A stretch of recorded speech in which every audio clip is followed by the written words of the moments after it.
Ele queria pegar a unção. Obrigado, pastor. Deus te abençoe. Amém. Muito bem. Boa noite, meus irmãos.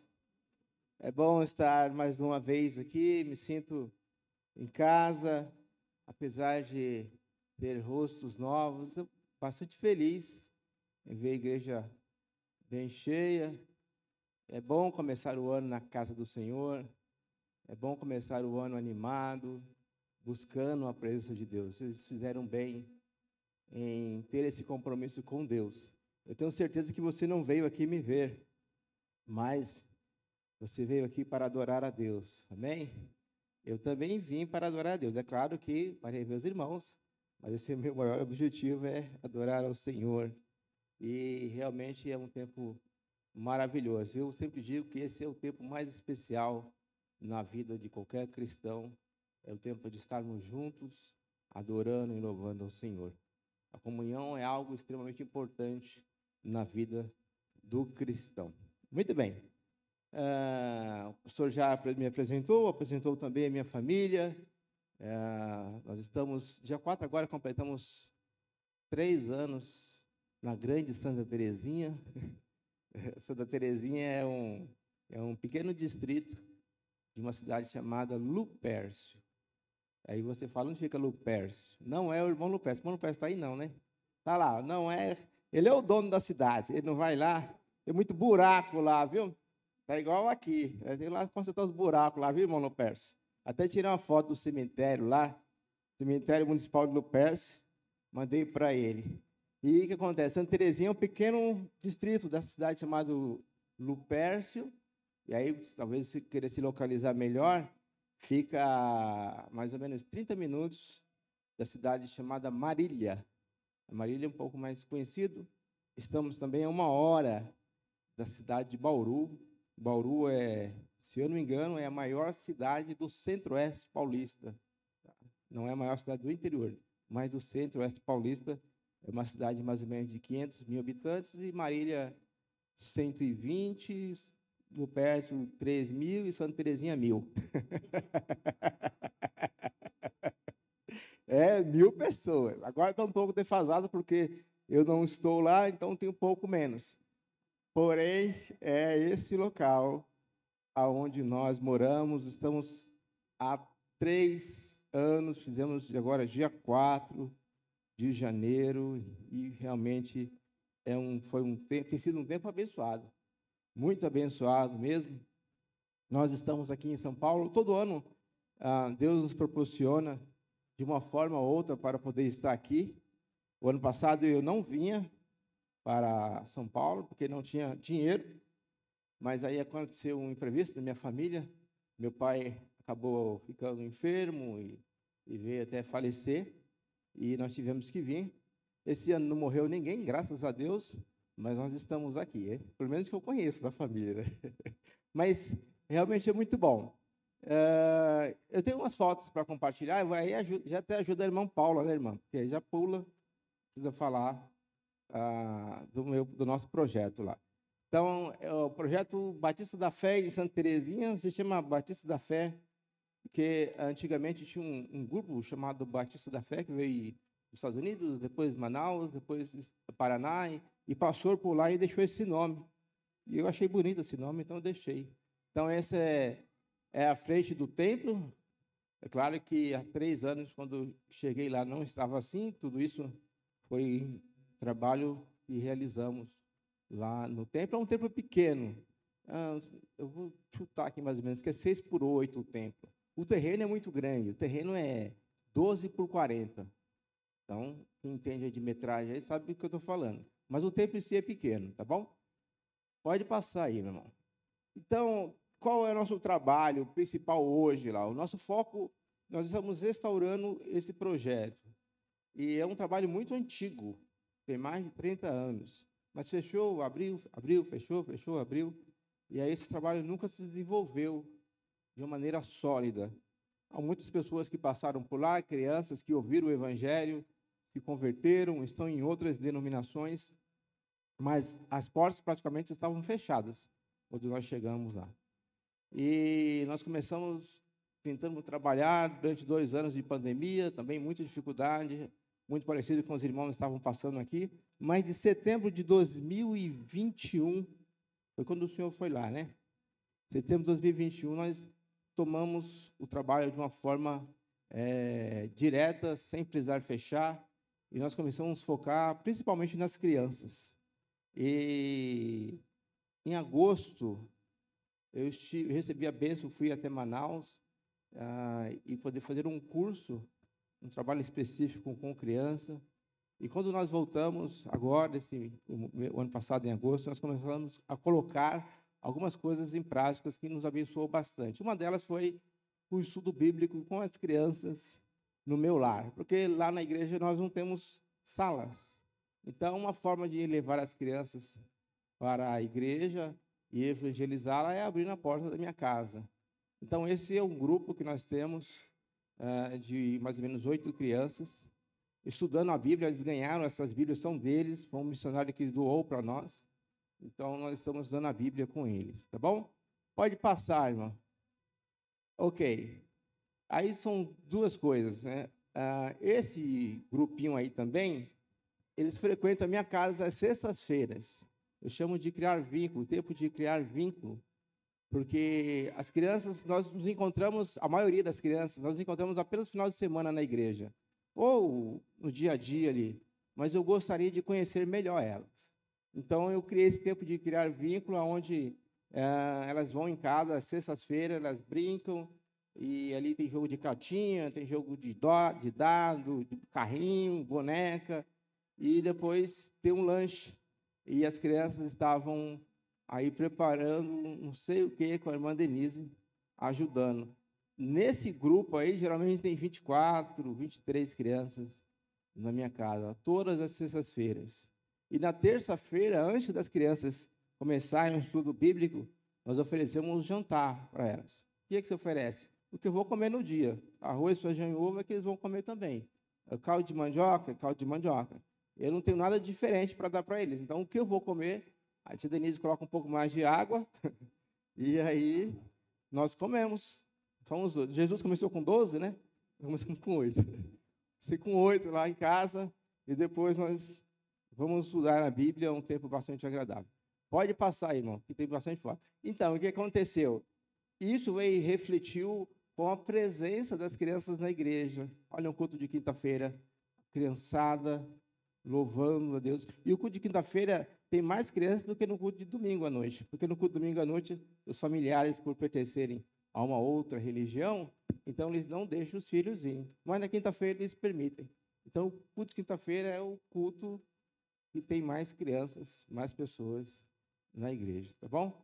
Pode passar aí. Ok. Então, isso aí é a escola bíblica. A nossa escola bíblica é no sábado, todos os sábados de manhã. Nós chamamos de igrejinha. Eu já cheguei lá, já tinha esse nome, não vou trocar. As crianças aprenderam com os pais, e eles chamam de igrejinha. Eles falam, pastor, vai ter igrejinha? Eu falei, vai. E essas são uma das nossas atividades que nós realizamos com ele. Aí tem brincadeira, louvor, estudo bíblico, comida. Onde tem um povo de Deus, tem que ter comida. Então, a gente faz lá com eles também. Pode passar. Quando eu voltei de Manaus, deixa eu contar uma benção. Quando eu voltei de Manaus, eu tinha muita coisa, trouxe muita coisa na bagagem de cabeça, né? E aí eu falei, eu preciso investir, eu preciso fazer alguma coisa diferente. Apesar que tudo que eles tinham lá eram coisas bem básicas que eles ensinou a fazer, né?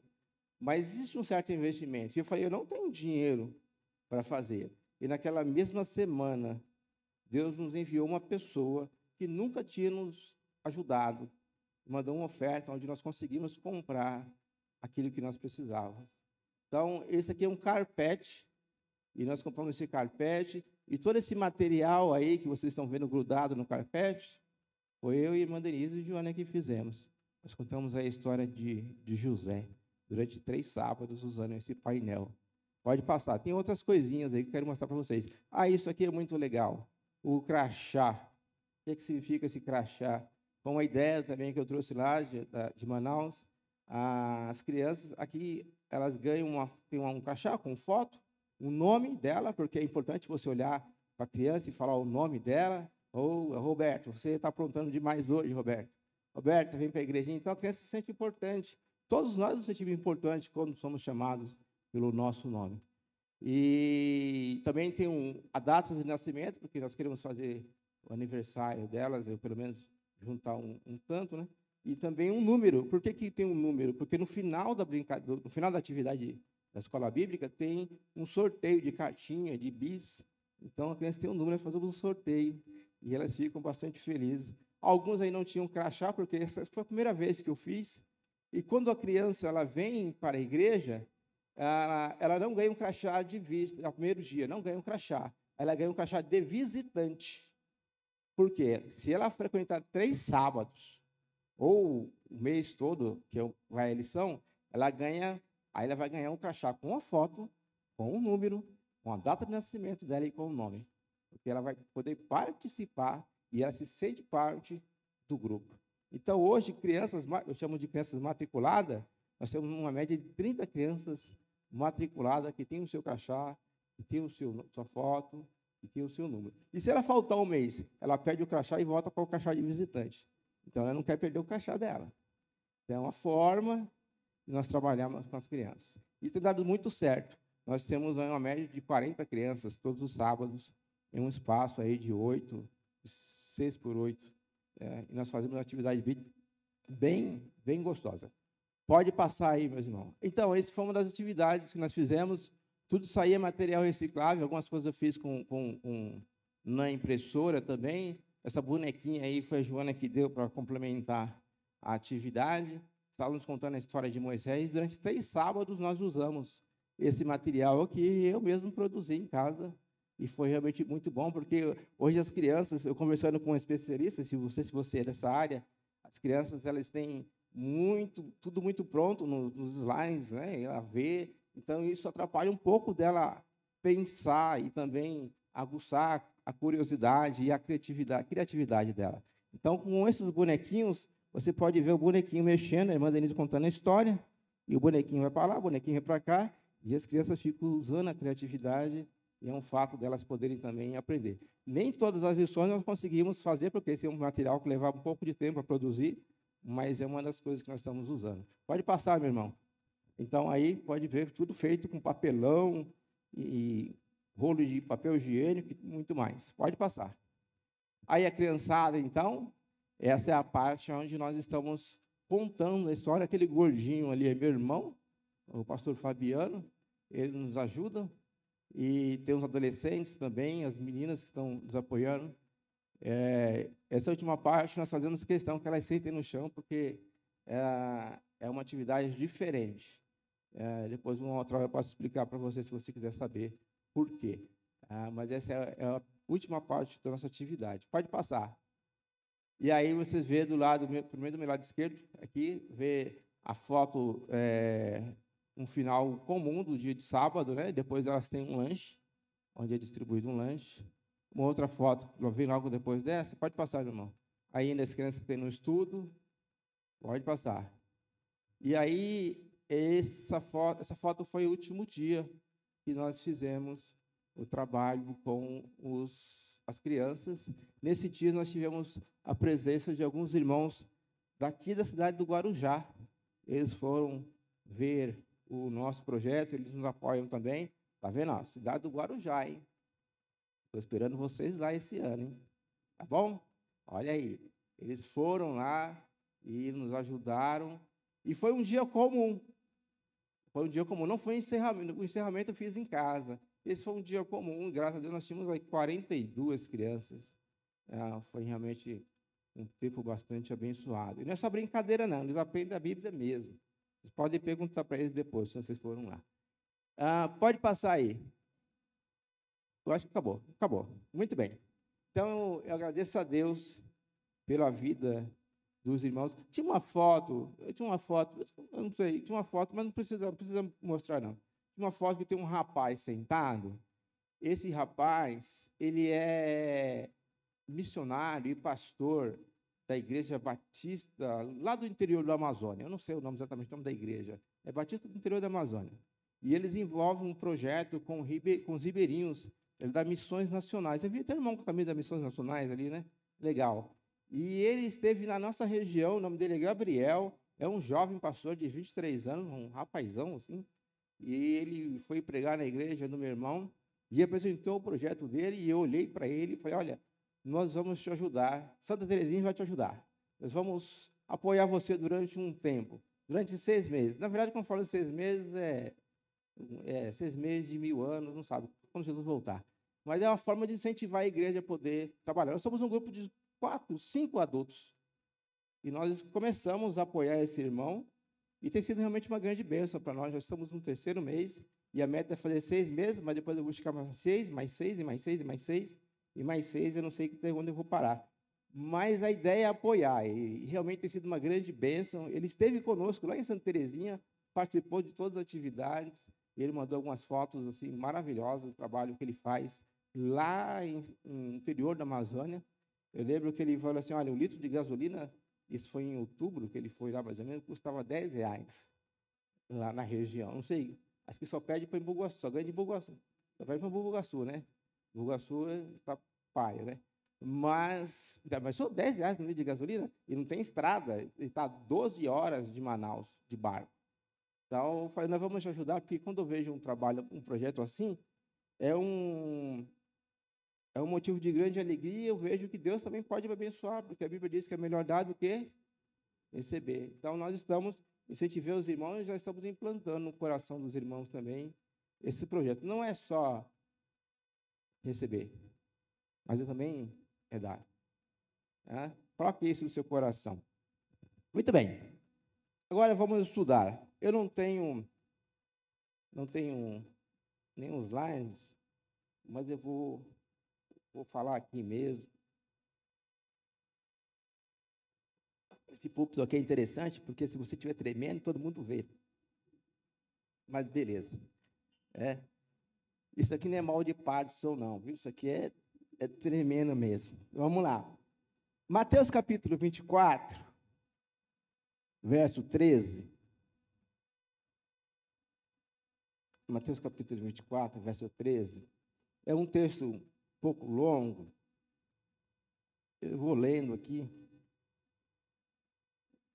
E aí, vamos ver. Quem sabe a gente não encerra a nossa leitura bíblica hoje. Mateus capítulo 24, verso 13. Acharam aí? Muito bem. Então, diz assim, Mateus 24, verso 13. Eis que no mesmo dia ia 2 deles para uma aldeia que distanciava de Jerusalém 60 estádios. Isso é mais ou menos 10, 11 quilômetros, tá bom? Cujo nome era Emaús. Ia falando... Oi? Perdão, é Lucas capítulo 24, perdão. Eu falei Mateus? Eu estou com Mateus na cabeça. Eu li que Lucas, eu estou com a Bíblia aberta em Lucas, falei Mateus, perdão. Isso é muito bom. Uma pegadinha. Né? Foi isso. Foi uma pegadinha isso aí, viu? Para ver que vocês estavam atentos mesmo. É brincadeira, eu errei mesmo. Eu não lembro que eu falei Mateus. Lucas capítulo 24. Obrigado, irmão. Ainda bem que vocês falam, tem gente que não fala, né? O cara está pregando lá e o pessoal é assim. E tem gente que não fala, mas pode falar, pode falar. Eu estava pregando recentemente lá na igreja, o senhorzinho levantou a mão lá, fez umas 40 perguntas, o culto que era de 1 hora foi para 1h30. Falei, pode perguntar, está com dúvida, né? Então vamos lá.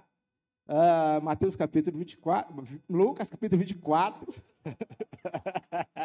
É hoje, Senhor. Verso 13, Lucas 24, 13. Se eu falar Mateus, é Lucas, tá? Diz assim, e eis que no mesmo dia ia 2 deles para uma aldeia que distanciava de Jerusalém 60 estádios, cujo nome era Emaús.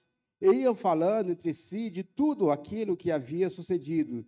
E aconteceu que, indo eles falando entre si e fazendo perguntas um ao outro, e o mesmo Jesus se aproximou e ia com eles. Mas os olhos deles estavam como fechados para que não o conhecesse. E ele disse, que palavras são essas que, caminhando, trocais? entre vós? E por que estáis tão tristes? E respondendo um, cujo nome é Cleófas, ou Cleopas, depende da sua tradução, disse-lhe, és tu só peregrino em Jerusalém, e não sabe das coisas que nela têm sucedido nesses dias? E ele lhe perguntou, quais? E eles lhe disseram, as que dizem respeito a Jerusalém Nazareno, a Jesus Nazareno, perdão, que foi varão profeta poderoso em obras e palavras diante de Deus e de todo o povo. E como os principais dos sacerdotes e os nossos príncipes os entregaram à condenação de morte e o crucificaram. E nós esperávamos que fossem ele que remisse Israel, mas agora, sobre tudo isso, já é hoje o terceiro dia desde que essas coisas aconteceram. É verdade que também algumas mulheres entre nós que nos maravilharam, as quais de madrugada foram ao sepulcro e não acharam o seu corpo, voltaram dizendo que também tinham visto uma visão de anjo que diziam que ele vive. E alguns dos que estavam conosco foram ao sepulcro e acharam-se ser assim como as mulheres haviam dito, porém ele não o viram. E ele disse, ó Nércios e tardos de coração, para crer tudo o que os profetas disseram. Porventura convinha que o Cristo padecesse essas coisas e entregasse na sua glória, e começando por Moisés e por todos os profetas, explicavam-lhe o que deles se achavam de toda a Escritura. E chegaram à aldeia para onde ia, e ele se fez como que iam para mais longe, e eles os constrangeram, dizendo-lhe, fica conosco, porque já é tarde, já declinou o dia. E entrou para ficar com eles. E aconteceu que, estando com eles na mesa, tomando pão, abençoou e partiu, e lhe deu. E abriram-se então os seus olhos, e conheceram ele, e desapareceu-lhe. E disseram um para o outro, porventura, não ardia em nós o nosso coração, quando pelo caminho nos falava, e quando nos abriram as Escrituras? E na mesma hora levantaram e tomaram para Jerusalém, e acharam congregado os 11 que estavam com eles, somente o verso 34, os quais disseram, ressuscitou verdadeiramente o Senhor, e já apareceu a Simão. Amém. Vamos orar então, feche seus olhos, baixe sua cabeça, vamos buscar a orientação do Senhor nesse momento. Pai, muito obrigado, porque um dia o Senhor ressuscitou. Muito obrigado, porque um dia o Senhor mandou o seu Filho Jesus Cristo para morrer na cruz por nós, e também ao terceiro dia ele ressuscitou para que pudéssemos ter a esperança viva, esperança de vida eterna, Pai. Assim como o teu Filho um dia ressuscitou, nós também ressuscitaremos para o Senhor, meu Pai. Ó Deus, abençoe a mensagem que vamos trazer, possamos aprender as lições maravilhosas e aplicações para o nosso dia a dia.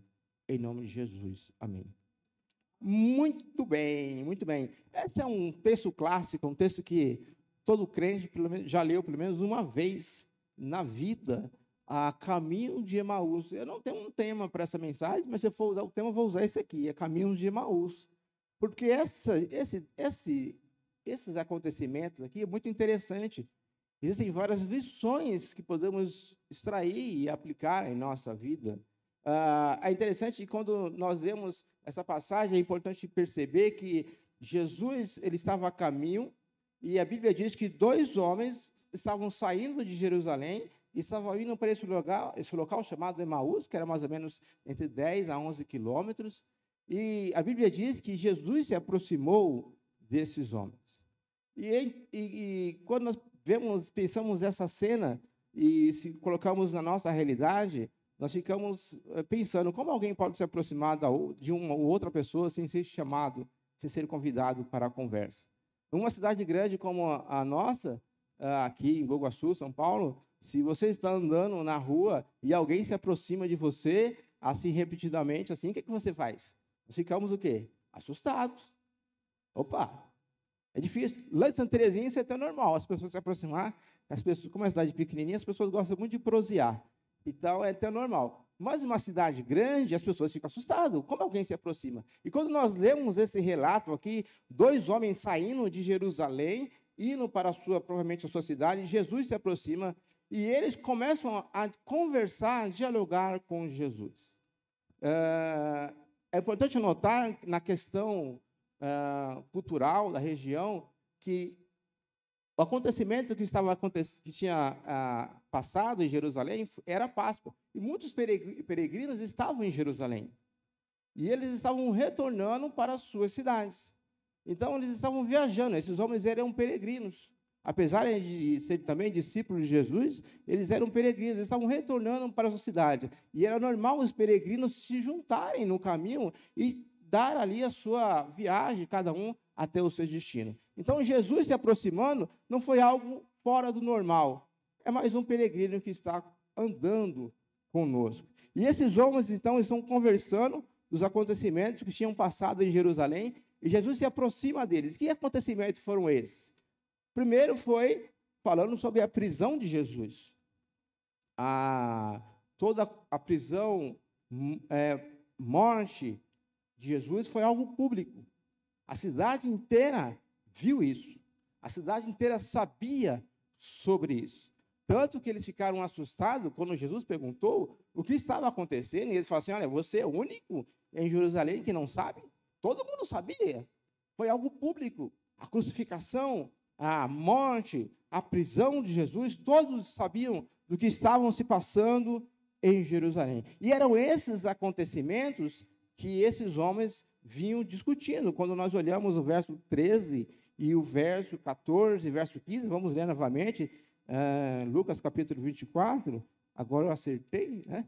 Diz assim, verso 13, eis que no mesmo dia iam dois para uma aldeia que distanciava de 13 quilômetros, 10 quilômetros, cujo nome era Emaús, e iam falando entre si de tudo aquilo que havia o quê?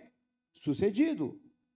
Prisão, morte e uma suposta ressurreição. Por que suposta? Porque eles ainda não tinham acreditado. Muitos ainda não tinham visto o ressuscitado ainda. Então, eu digo uma suposta ressurreição. Era esses acontecimentos que eles vinham falando durante o caminho. Iam falando entre si de tudo aquilo que havia sucedido. Estavam perguntando, será que realmente o mestre ressuscitou? Puxa vida, ele era tão bom. Ele fazia coisas maravilhosas. Não, o outro talvez falasse, olha, ele realmente ressuscitou, não sei, alguém falou. Eles estavam discutindo sobre essas coisas. Verso 14, verso 15, diz assim, aconteceu que indo eles falando entre si, e fazendo perguntas uns aos outros, o mesmo Jesus se aproximou e ia com eles. E aqui eu quero tirar a primeira lição para a nossa vida essa noite. Veja o contexto. Esses homens estavam saindo da onde? De Jerusalém. O que havia acontecido em Jerusalém? Prisão, morte e ressurreição. Apesar que eles ainda não acreditavam na ressurreição. Como é que estava o coração desses homens? Parei para pensar. Como será que estavam? Tristes ou alegres? Tristes, abatidos. Imaginem, perderam a esperança, sem rumo, sem norte, sem chão. Quantas vezes nós também não estamos assim, tristes, abatidos, sem rumo? Algumas coisas acontecem em nossa vida e nós não sabemos como resolver ou por que aconteceu. E nós ficamos pensando, puxa vida, como será que vai ser isso? Nós estamos como aqueles homens discutindo, pensando em nossa cabeça. Que situação se abateu sobre a minha família? Que situação se abateu sobre a minha vida? Talvez você perdeu o emprego e você não esperava isso. Aqueles homens estavam arrasados. E quantas vezes nós também estamos arrasados por coisas que acontecem em nossa vida.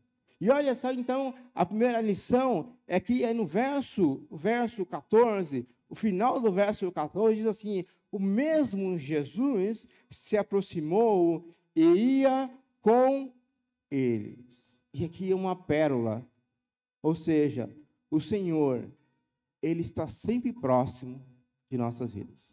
O Senhor, Ele está sempre conosco. Ele não está longe. Ele nunca nos abandonou. Sabe de uma coisa? A Bíblia diz em Mateus capítulo 28, verso 20, eis que estou convosco todos os dias. E aqueles homens tão tristes, abatidos, amargurados, sem esperanças, pensando no que tinha acontecido em Jerusalém, sem chão, não sabendo o que ia ser da própria vida deles, porque eles eram uma das pessoas que acompanhavam o mestre. E agora, então, o Senhor se aproximou deles. Talvez você esteja assim essa noite, sem chão. O Senhor está sempre próximo de nós. E é como é maravilhoso saber que Ele não somente está próximo, mas Ele cuida da nossa vida. Ele está sempre preocupado em saber as nossas dificuldades. Às vezes nós nos sentimos tão sozinhos, não é verdade? Não é porque nós moramos em uma cidade grande, falo nós, vocês, né? Em cidade grande que nós não estamos sozinhos. Quando você pega o metrô, por exemplo, ou um ônibus e ônibus, né, cheio, você olha para um lado, olha para o outro, não conhece ninguém, você não se sente sozinho, no meio de estranhos. Às vezes nós estamos no meio de uma multidão e nos sentimos sozinhos. Não é porque eu moro no interior e me sinto sozinho, pelo contrário.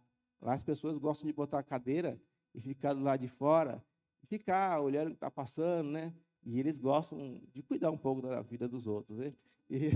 E aí, nós nunca está sozinho, as pessoas estão sempre observando. Esses dias a pessoa me ligou e falou assim, olha, aqui em Santa Terezinha está tudo bem na sua casa, está tudo bem no seu carro, que eu deixei meu carro lá. E eu nem pedi para ela fazer isso, mas ela fez questão de ir lá e dar uma olhada.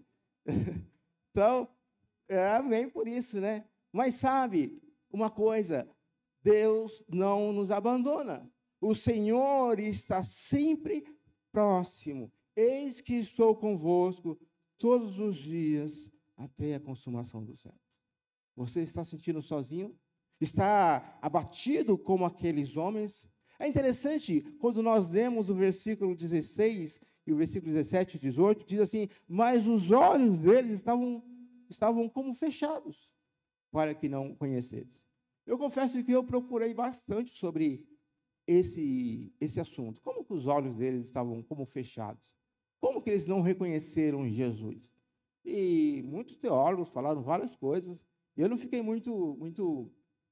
não aceitei muito bem as ideias, não. Mas tem uma coisa que eu aprendi, foi quando o Senhor esteve lá, não sei se você vai lembrar desse episódio. No dia que o pastor Joel esteve lá, no culto de quinta-feira, lá nós temos um suportezinho para colocar o celular para gravar, filmar o culto. Você lembra o que aconteceu? Eu tinha levado aquele dito cujo objeto para casa, e no hora do culto que eu lembrei que não estava na igreja, estava em casa. O que eu fiz? Voltei correndo, apesar que da minha casa para a igreja é 1 minuto. Cheguei em casa, eu sabia onde estava do lado, estava na caixa. Peguei a caixa, revirei a caixa, coloquei a caixa de ponta-cabeça, mexi debaixo da mesa, nada, e estava dando uma hora, e nada, eu falei, não achei. Voltei para a igreja, e nós fizemos uma gambiarra lá, e deu certo para colocar no celular. Mas o dito cujo suporte nós não achamos. E o pastor Joel falou uma coisa interessante, lembra? Se você se acalmar, você vai achar. Tá bom. Tivemos o culto, foi um culto maravilhoso. Voltamos para casa e falei assim, eu vou lá onde estava aquela caixa. Eu preciso achar aquele objeto. E quando eu cheguei lá, o objeto estava do lado da caixa. E eu fiquei pensando nesse texto aqui. Sabe o que isso nos traz uma lição? Quando nós estamos muito preocupados, nós ficamos cegos. Quando nós ficamos nervosos, nós ficamos cegos. Nós não conseguimos enxergar a resposta, nós não conseguimos enxergar a solução que está diante dos nossos olhos. Eu não sei se aplica a esse texto, mas aqueles homens estavam muito tristes. Aqueles homens estavam muito preocupados. Aqueles homens estavam muito chateados, ao ponto de não reconhecer o mestre. E quantas vezes nós também estamos tão tristes que não vemos a resposta clara de Deus para a nossa vida, que não conseguimos enxergar as soluções claras de Deus para a nossa vida. Vou contar uma experiência para vocês. Posso contar? Tem um tempo? Posso contar? Então tá bom. Vou contar um caos para vocês. Quando eu cheguei em São Paulo, em agosto, eu ia para Manaus, eu ganhei a passagem. Irmãos, é um negócio maravilhoso. Não sei se você foi em Manaus, É uma coisa linda, você viajar e passa por cima de Brasília, né? Coisa linda e tal. É maravilhoso. Mas quando eu cheguei em São Paulo, estava para ir ainda para Manaus, eu estava preocupado. Porque eu só tinha ganhado a passagem né? Só entre aspas, né? De São Paulo para Manaus. Só que eu tinha que voltar para casa. E eu fiquei pensando, como será que vai ser lá? Aonde eu vou ficar? Aonde? Se é que eu vou precisar de dinheiro para comprar alguma coisa? Aonde eu vou tirar esse dinheiro? Porque eu tenho um orçamento. Não sei se você tem, não sei se você é como eu, mas eu tenho um orçamento. E eu não posso estourar o meu orçamento. Eu não posso gastar mais do que eu ganho. Então, tudo aquilo ia entrar no orçamento, eu fiquei preocupado. Eu falei, então eu vou para que o Senhor dê uma solução sobre isso. Eu falei, Senhor, eu não tenho dinheiro para comprar as coisas lá. E se eu tiver de pagar alguma inscrição? E se eu tiver de ter que pagar, sei lá, um hotel? Eu não sei. Eu não sei como vai ser. Eu nunca fui lá. E como eu vou voltar também, depois de São Paulo, passando Terezinha, uma outra viagem. Tudo isso vai pesar no meu orçamento. Eu orei. E depois que eu orei, nada aconteceu. Aí eu falei, vou orar de novo. Orei. Naquele mesmo dia, eu ia viajar no outro dia. E depois que eu orei, nada aconteceu. Eu falei, eu vou orar de novo. Orei. Depois que eu orei 3 vezes, eu senti Deus falando no meu coração com essas palavras. Maurício, você está muito pidão. Eu já não trouxe você até São Paulo. Você já não tem as passagens garantidas para ir e voltar de Manaus. Por que você está tão preocupado? Deixa de ser pidão. E eu falei para Deus, Senhor, eu não vou pedir mais nada. Fiz que nem Pedro, Senhor, tu sabes. Senhor, tu sabes. Irmãos, Deus é tão misericordioso, que naquele dia eu recebi uma oferta. Mais do que eu pensava. E Deus me deu. Mas sabe uma coisa? Deus me deu uma lição. Ele me deu uma lição com aquela oferta. Eu fui para Manaus. Quando eu cheguei em Manaus, já tinha um casal de irmãos me esperando. Um carro deles. Levou para a casa deles. E eu passei uma semana sem gastar um centavo. Comi, bebi, dormi de graça. E estudei, claro. Entrava cedo e saía à noite. E Deus falou, está vendo? A sua preocupação era à toa. Às vezes nós estamos tão preocupados com o que vai acontecer, ou com o que supostamente vai acontecer, que nós ficamos cegos e não vemos que Deus está cuidando de nós. E foi isso que aconteceu com esses homens. Eles estavam cegos. E uma outra coisa interessante também, aqui no verso 17, deixa eu só fazer uma pergunta, até que hora eu tenho para pregar? Geralmente o senhor prega até que hora?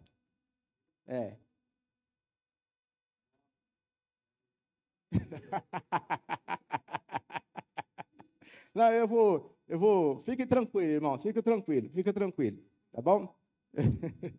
Então, o verso 17 diz assim, ó, ele disse, que palavras são essas que caminhando trocais entre vós? E por que estáis tão tristes? Uma outra pérola aqui, uma outra coisa que possamos aprender aqui. O Senhor, ele não somente se aproxima de nós, mas ele também se interessa pelos nossos dilemas. Olha a pergunta que Jesus fez. Mas do que vocês estão tanto conversando aí? Que palavras são essas aí? E aí nós aprendemos que realmente ele se preocupa com as nossas dificuldades. Quantas vezes você procurou alguém ou necessitava de alguém para desabafar e não encontrou ninguém? Mas sabe de uma coisa? O Senhor, ele está pronto e ele também se interessa pelos seus problemas. Às vezes a gente fala assim, ninguém está interessado pelo meu problema, né? Ninguém quer se interessar pela minha vida, mas sabe, Deus está.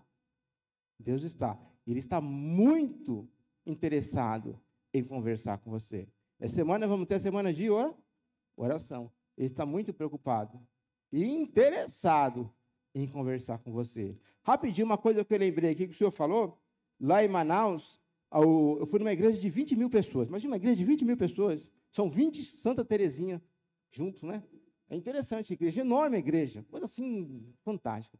E lá tem o primeiro ministério. Anota aí.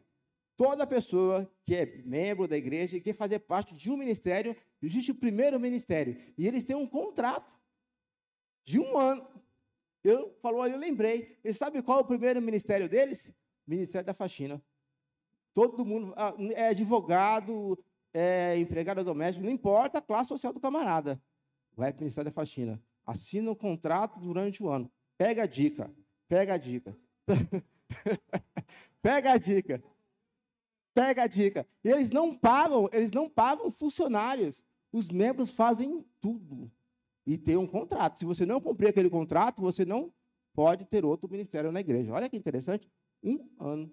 Legal, né? Mas pega a dica aí. Vamos lá, então. E aí eu falando que o Senhor se interessa pelos nossos problemas. Olha só o que diz Jeremias, capítulo 29, verso 13. Diz assim, e buscar-me-ei e acharei, quando me buscares de todo o vosso quê? Coração.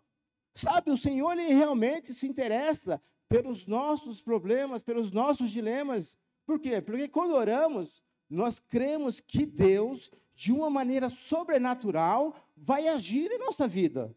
É dessa forma que acontece. Ou você ora achando que Deus não está ouvindo. Ou você vem para o culto de oração, ou você busca a Deus achando que Deus não está te ouvindo. Ele está te ouvindo. Amém? Ele está nos ouvindo. E quando nós oramos, nós devemos crer que de maneira sobrenatural, Ele vai intervir em nossas vidas. E é interessante que o Senhor, Ele não somente está próximo, Ele não somente se interessa pelos nossos problemas, mas existe uma coisa especial aqui no verso 19. E diz assim, e ele lhe perguntou, quais? Então, verso 19, verso 20, 21, 22, 23, 24, esses homens eles começam a descrever o que tinha acontecido em Jerusalém. Tanto que eles perguntam para Jesus, é estranho aqui, peregrino, não está sabendo o que está acontecendo? Eles começam a falar de tudo o que estava acontecendo, achando que Jesus é aquele que vinha para remir eles, livrar eles do povo romano, porque eles estavam debaixo do jugo romano, e achando que ele era o Messias, e começaram a lamentar, lamentar, lamentar, lamentar. E aí nós tiramos uma preciosidade aqui. Qual é? Quando Jesus pergunta, quais? Ou seja, o Senhor, Ele tem paciência conosco. E muita paciência. E não somente paciência, Ele tem disponibilidade para conosco. Porque esses homens começaram a falar, e o Senhor só ouvindo. Sei. Me conta mais sobre isso.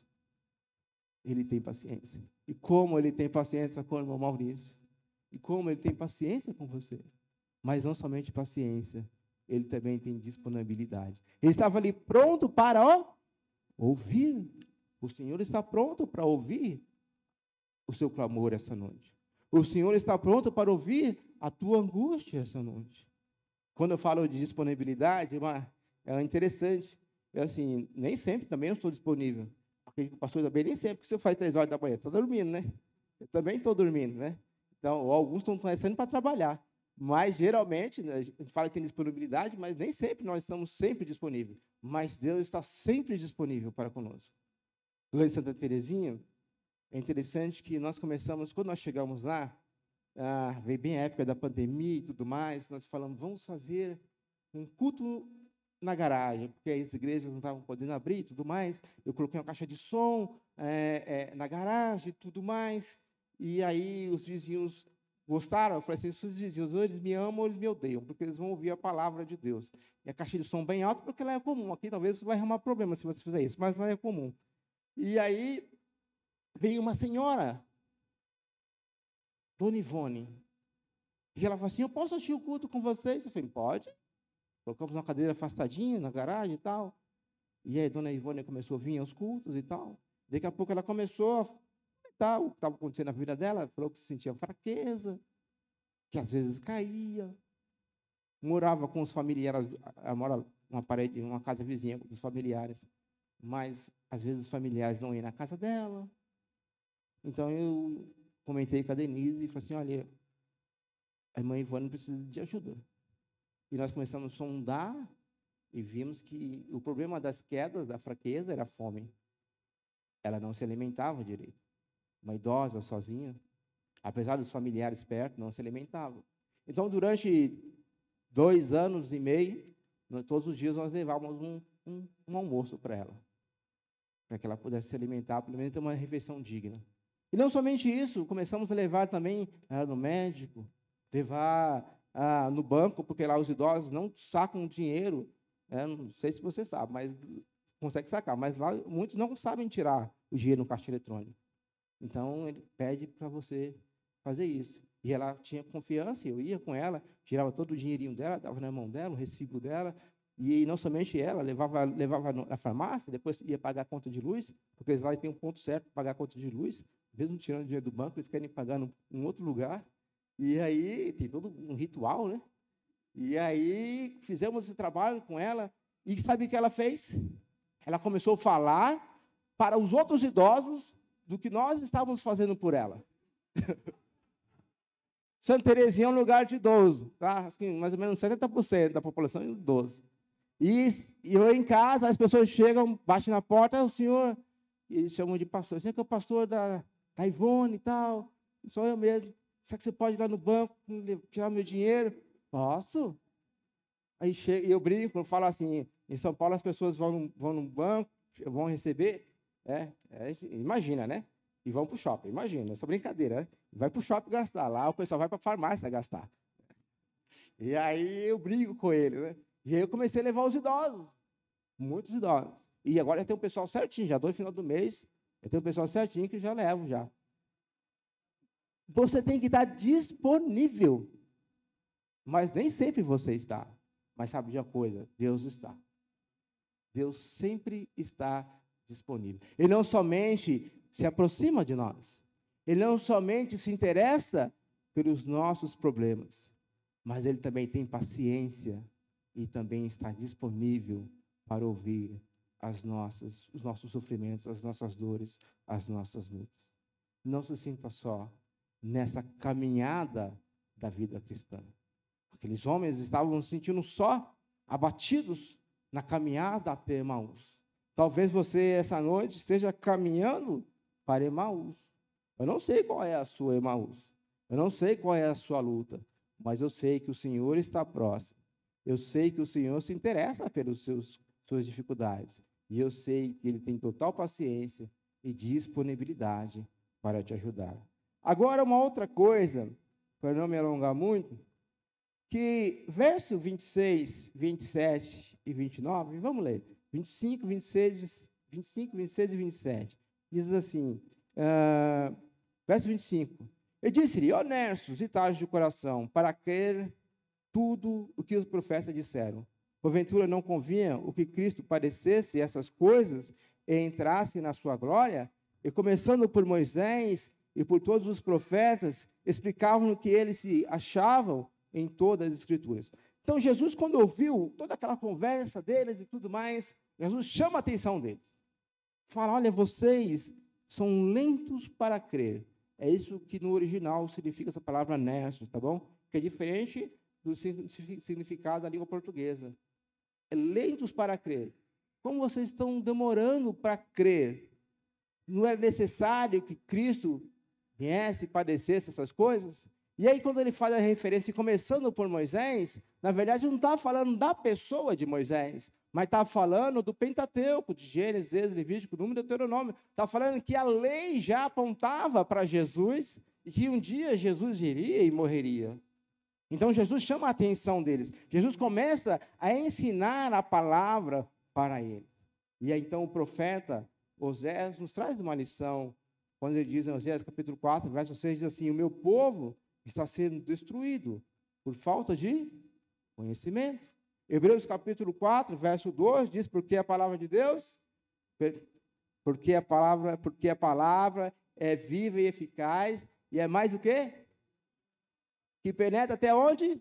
A divisão da alma e do espírito, e das juntas e medulas, e ela é apta para discernir os pensamentos e intenções do coração. Então, quando nós temos o contato com a palavra de Deus, isso nos traz alegria, isso nos traz força. Foi isso que nós vemos aqui no verso 32. Olha só o verso 32, que eles falam aqui, ó.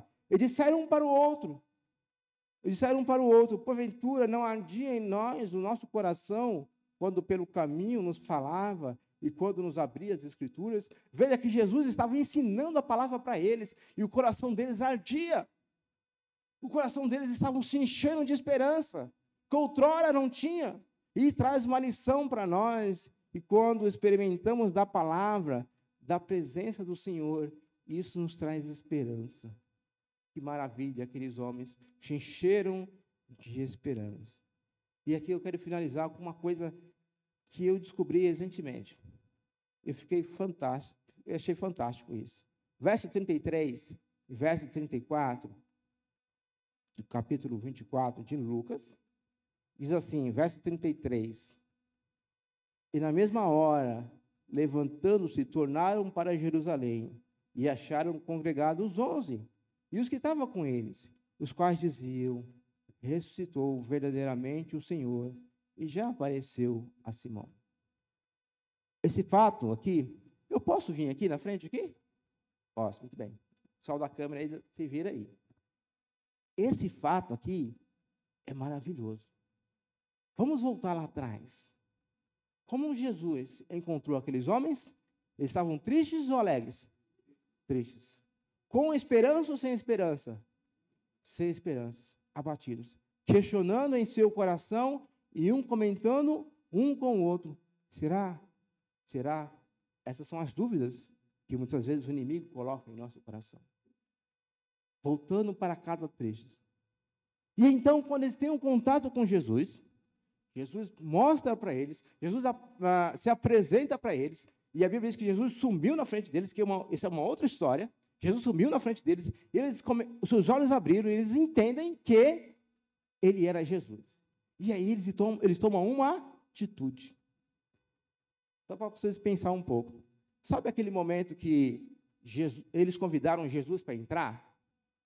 Eles não fizeram isso porque eles viram que era Jesus. Não, porque eles nem conheciam Jesus. Naquela época, os peregrinos faziam grandes viagens, longas. E as estradas eram muito perigosas. Então, era comum na região, quando anoitecesse, as pessoas que estavam viajando ficavam abrigadas. Lá em Santa Teresa, chamam de pousar. As pessoas pousavam na casa das pessoas mais próximas, que eram judeus. Então, esse grupo, essas duas pessoas, quando viram Jesus, esse peregrino, achando que não sabia que era Jesus, ele convidou Jesus porque a estrada era perigosa. Não somente porque era noite, mas a estrada também era perigosa. Fica conosco. E aí o que acontece? Jesus se apresenta para eles, Jesus some, e eles começam a questionar, e falam assim, não é Jesus? Esse é Jesus? O nosso coração ardia. E aí, então, está a grande preciosidade. Eles se levantam e voltam para Jerusalém. Mas agora eles voltam cheios de esperança. Agora eles voltam cheios de alegria. E eles falam, olha, realmente Jesus ressuscitou. E eles não levaram em conta o seguinte, eram 10 quilômetros no pisante. 10 quilômetros à noite. 10 quilômetros que poderiam ser assaltados. Eles não mediram esforço para anunciar Jesus. Sabe de uma coisa interessante? Quando nós temos a palavra de Deus, quando nós temos a esperança de Deus, não medimos esforços para fazer absolutamente nada. Olha, que precisar assinar 50 contratos, vamos assinar 50 contratos, mas vamos cumprir os 50 contratos. Olha, se precisarmos ir para Santa Teresinha, vamos. Se precisarmos estarmos juntos com o vagalume, vamos. Não fique medindo tempo e espaço, se você tem o Espírito de Deus em sua vida. Ele trouxe alegria, ele trouxe esperança, e foi isso que motivou aqueles homens a se levantarem e voltar para Jerusalém. Maurício, o que te anima? O que te mantém lá em Santa Teresinha, em um lugar de 1000 pessoas? A esperança em Cristo Jesus. É a mesma esperança que você pode ter também. É a mesma esperança que cada um de nós podemos ter. E que essa noite, ao sairmos aqui, voltamos para Jerusalém. Enfrentarmos os nossos dilemas, as nossas dificuldades, mas sabendo que o Senhor está sempre conosco. Sabendo que o Senhor está interessado nas nossas dificuldades, sabendo que o Senhor vai nos instruir na sua palavra, sabendo que o Senhor estará sempre, sempre nos orientando e nos animando e disponível para cada um de nós. Feche seus olhos, vá sua cabeça, chama aqui o pastor. Vamos orar. A palavra essa noite é: se você está caminhando para Emaús, tristes, desamparado, sabe que o Senhor tem uma palavra de esperança para você. E é tempo de você voltar para Jerusalém. É tempo de você voltar para a casa do Senhor. Pastor João. Os teus olhos fechados aí, a tua cabeça